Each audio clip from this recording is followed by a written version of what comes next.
தமிழகத்தில் சட்டம் ஒழுங்கு சீராக இருப்பதால் தான் பிரதமர் மோடி அடிக்கடி தமிழ்நாடு வர முடிகிறது என அமைச்சர் சேகர் பாபு தெரிவித்தார். அதேபோல பணம் இல்லாததால் தேர்தலில் போட்டியிடவில்லை என நிதியமைச்சர் நிர்மலா சீதாராமன் கூறியதை எம்பி தயாநிதி மாறன் விமர்சித்தார். சட்டம் ஒழுங்கு நல்லா இருந்தது தான் மோடி அப்பப்போ தமிழ்நாட்டுக்கு வந்து போக முடியுது. அண்ணாமலையை விரும்பினபடி பேச முடியுது. அண்ணாமலை எங்கெல்லாம் கூட்டம் நடத்த முடியுது. அவர் வாய்க்கு வந்ததெல்லாம் எப்படிலாம் பேச முடியுது. சட்டம் ஒழுங்கு சீரான நிலையில் இருப்பதால் முதலமைச்சர் அவர்கள் எங்களை போன்றவர்களை அடக்கி வாசிக்க சொல்வதால் தான் இப்படி அண்ணாமலை போன்றவர்கள் பேசிக்கொண்டே இருக்கிறார்கள்.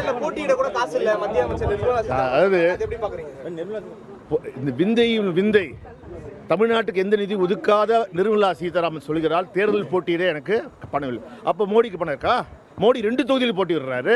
அண்ணாமலை கிட்ட பணம் இருக்கா? முருகன் கிட்ட பணம் இருக்கா? மற்ற எல்லா அமைச்சரும் போட்டி போடுறாங்க. அப்போ இது யாரை குறை சொல்கிறார்? அவர் தனது கட்சிக்காரர்களை, தனது கட்சியின் தலைவர்களை மோடியை குறை சொல்கிறார். அதுதான் பொருந்தும். செய்திகளை உடனுக்குடன் தெரிந்து கொள்ள உடனே சப்ஸ்கிரைப் பண்ணுங்க.